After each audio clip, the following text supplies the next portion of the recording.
Hello les amis, je vous retrouve pour une nouvelle vidéo sur le basket en NBA, le suivi des San Antonio Spurs et de Victor Wembanyama. Et cette nuit, les Spurs ont gagné 115-102 contre les Philadelphia Sixers. Malheureusement, Wemby s'est blessé pendant la rencontre. C'est une catastrophe, les amis. Alors, je vais vous donner les infos que j'ai, surtout vis-à-vis de cette blessure, parce qu'il a joué son 64e match de la saison. Et il s'est blessé aux côtes juste avant la mi-temps, non, je crois dans le début deuxième quart-temps. Et après il est revenu, mais bon ça allait pas, donc juste avant la mi-temps il est ressorti et finalement il a décidé de ne pas revenir en deuxième mi-temps. Donc je sais pas trop l'importance de la blessure alors qu'il reste 3 matchs de saison régulière. Et surtout que Wemby il a joué son 64e match de la saison. La règle pour qu'il bénéficie des trophées, c'est tout simplement de jouer 65 matchs. Mais il y a une deuxième règle, c'est qu'il doit jouer un certain temps de jeu, tout simplement parce qu'il a droit à 2 jokers dans l'année où il a le droit de jouer sur ses 65 matchs entre 15 et 20 minutes. Et il en a grillé un dans ce match-là, puisqu'il a joué que 16 minutes dans ce match-là. Donc, comme il a grillé ses 2 jokers, et qu'il avait déjà utilisé un autre joker une fois, je crois, avec sa première blessure, et ben là, le problème, c'est qu'il va falloir qu'il joue dans l'un des trois derniers matchs, qu'il joue au moins 20 minutes. Sinon, il ne peut pas être qualifié pour les trophées. Et bien sûr, on est sûr qu'il aura le trophée de meilleur défenseur, qui sera dans le 5 majeur NBA. Ce qui manque, c'est le MVP peut-être. Il est pressenti pour être MVP, mais quel dommage, c'est pas possible.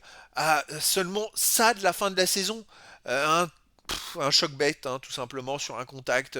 C'est vraiment, ça tient à rien, alors qu'il faisait encore un match monstrueux, et ouais, c'est hyper frustrant. Alors on va croiser les doigts, les amis, pour qu'il puisse jouer. Je suis sûr que ses coéquipiers sont prêts à ce qu'il joue carrément en tant qu'arrière, pour pas avoir de contact avec les adversaires physiques dans la raquette, et qu'il puisse jouer 20 minutes. Ils en sont capables de le faire rentrer en fin de premier quart-temps, dans les moments où il y a moins d'adversité, on va dire, physique, et puis que ses coéquipiers, ben, ils le fassent tirer, qu'il joue pas dans la raquette, qu'il tire qu'à 3 points. Au moins qu'il joue 20 minutes. Parce que là, les amis, il a joué 16 minutes, il a quand même mis 17 points, 5 rebonds, une passe, 3 contres. Et donc, grâce à ces 3 contres, les amis, il devient le troisième meilleur contreur de l'histoire de la NBA, ex aequo, à 22 ans. Donc, il a au moins ce petit honneur, avec la déception de la blessure derrière. C'est dommage. Il était parti pour faire un match monstrueux, parce que ça, ces stats, il les a eu qu'en première mi-temps, hein. Donc, si vous le multipliez par 2, il allait encore faire une rencontre de fou. Donc bon, on va surveiller tout ça. Il faut qu'il joue 20 minutes, les amis. Et oui, parce que moi, dans mes stats, je compte que les matchs de NBA, mais il y a un match qui compte en plus, c'est la finale de la NBA Cup. Et ça compte dans les 65 matchs. Donc en fait, moi, j'ai 63 matchs de championnat, mais il y a un 64e match qui est la NBA Cup.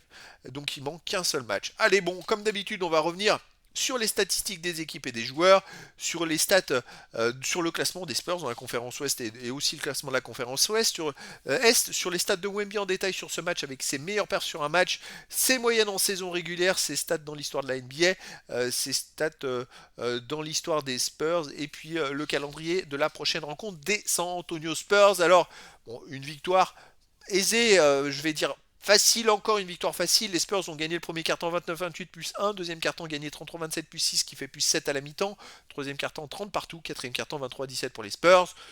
Voilà, il y a pourtant Embiid en face, Embiid, Maxey, mais les Spurs étaient largement dessus, et surtout Embiid, il a eu du mal, hein, face à Wemby en première mi-temps. Alors au niveau des équipes, écoutez, il y a eu 49% au tir, à 38% pour les Spurs, c'est une très grosse domination, à 3 points, 34% à 31% pour les Spurs, les lancers francs, 82% pour les Sixers à 72%. Bon, ok. Les rebonds, 48 à 47, mais pour les Sixers, avec 17 rebonds à 9 pour les Sixers, c'est vrai que l'absence de Wemby, elle a quand même été préjudiciable. Par contre, 31 passes décisives à 17 pour les Spurs. Les Sixers, c'est que 17 passes décisives. Il y a quand même un gros problème collectif.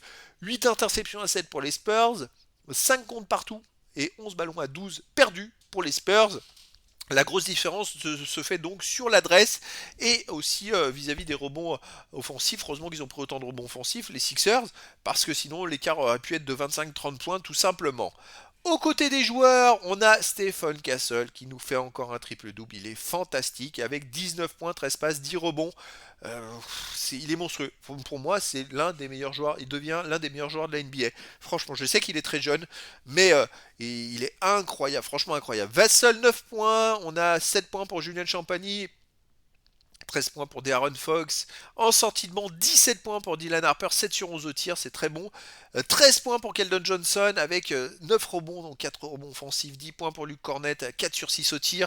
Bon, encore un gros match des San Antonio Spurs. Côté des Sixers, c'est équilibré, 14 points pour Edgecombe à 6 sur 15 au tir, 15 points pour Maxey, 6 sur 16 au tir, 34 points et 12 rebonds pour Joel Embiid, mais il fait 8 sur 19 au tir, c'est pas très adroit, 16 sur 19 au lancer franc, 16 points pour Paul George avec 5 sur 15 au tir. Donc voilà, il y a des stars quand même côté des Sixers, mais ils n'ont rien pu faire face aux Spurs qui sont vraiment très très forts cette saison. Alors, le classement de la conférence Ouest, bon, les Spurs, écoutez, ils sont toujours deuxième avec 3 défaites de plus que les Thunder. Ça va pas changer, je pense. On a les Pistons qui ont perdu un match, qui sont 3 défaites derrière. Donc, bon, je pense, vu qu'il reste 3 matchs, les Spurs vont finir deuxième de la NBA, toute conférence confondue. Donc, c'est quand même une sacrée performance. Je pense que personne ne les attendait à ce niveau-là.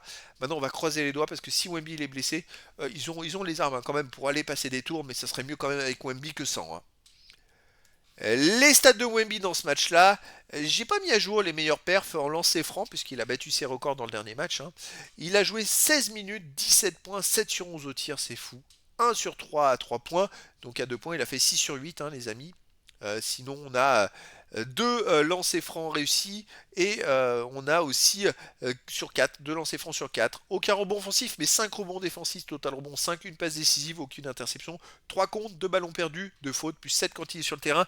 Alors oui, ça fait baisser un petit peu ses moyennes en saison régulière, mais quoique en termes de points et puis de contre, il est toujours dans sa moyenne. Un peu moins en points, mais voilà, ça bouge pas trop. C'est très frustrant. Franchement, je suis un peu frustré de cette histoire de blessure. On va voir. On va espérer que c'était juste un coup et qu'il peut jouer pour la suite. Il est quand même revenu sur le terrain après. Il a mis un duck monstrueux d'ailleurs. Mais je pense qu'il avait une gêne et c'est pour ça qu'il a préféré pas prendre de risques. Tout simplement. Après, s'il y a une cause de fêlé ou de cassé, c'est saison terminée, les amis. Donc, bon, on va voir. Allez, c'est moyenne en saison régulière, 24.8, 11 rebonds, 5, 3 passes, une interception, 3 contre 1. C'est monstrueux. Il a été monstrueux avec 29 minutes de temps de jeu. Dans l'histoire de la NBA, les amis, alors à 22 ans, les amis, tout simplement, il vient d'égaliser et il est devenu troisième ex-aequo avec Anthony Davis avec 626 contres. Il est troisième meilleur de l'histoire de la NBA à 22 ans au nombre de contres. C'est pas rien, c'est énormissime. Et donc il est même 11e à 23 ans et 26e à 24 ans. C'est incroyable cette performance. Au point, à 22 ans, il est 44e. Tir marqué 58e, tir tenté 60e, 3 points marqués 21e, 3 points tentés 16e, 20e au rebond défensif, 31e au total rebond. Je pense pas que les énormes stars soient aussi haut dans tous les classements. Il y en a qui sont premiers dans certains classements, mais ils ne sont pas dans 5 classements premiers, sauf peut-être Kobe ou LeBron, peut-être plus LeBron. Donc voilà. Mais c'est quand même énorme ce qu'il fait Wemby. Dommage encore cette blessure. C'est vrai que ça arrive pas au bon moment, les amis. Donc on va surveiller tout ça. Allez, dans l'histoire, les amis, des San Antonio Spurs. Il n'y a pas vraiment d'évolution. Si c'était au tir marqué, les amis, il a égalisé son nombre d'écarts avec Tony Parker de la saison passée. Il était à 216 à 21 ans. Maintenant, il est toujours à 216 grâce à ses tirs marqués.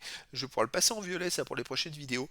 Mais donc voilà, tir marqué, ça continue de progresser. Et puis toutes les autres stats, il est du violet, ça veut dire qu'il progresse en termes d'écart, soit avec le deuxième s'il est premier, soit il réduit son écart avec le premier s'il est deuxième ou plus loin. Mais voilà, il lui manque 27 rebonds offensifs également pour dépasser son année passée. C'est dommage pour les lancers francs marqués, il en manque 17 à marquer et 50 à tenter. Bon.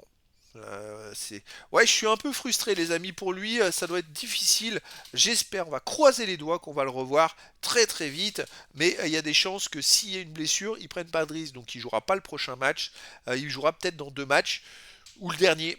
Mais bon, c'est pareil, le dernier, s'il rentre et puis que ça se passe pas bien et qu'il peut pas jouer 20 minutes, c'est est-ce qu'il faut pas tenter tout de suite et après préparer les playoffs pour les 2 derniers matchs? C'est peut-être plus judicieux, quitte à préparer les playoffs sans Wemby pour les premiers matchs, mais pas faire 2 matchs et puis balancer le dernier match en essayant d'aider Wemby pour qu'il joue ses 20 minutes, ce qui serait peut-être pas très bon stratégiquement pour rester dans le rythme. Pour moi, je préfère qu'il joue le prochain match et qu'après il soit au repos les 2 matchs d'après.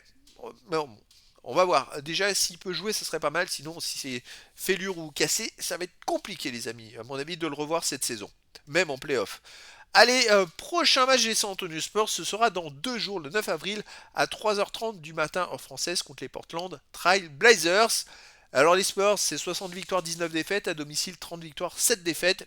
Et les Trail Blazers, 40 victoires, 39 défaites, et à l'extérieur 18 victoires, 22 défaites. Donc voilà les amis, et bah écoutez, en espérant vous faire une vidéo dans 2 jours, ça voudra dire que Wemby a joué, et donc je vous dis à très bientôt pour une nouvelle vidéo.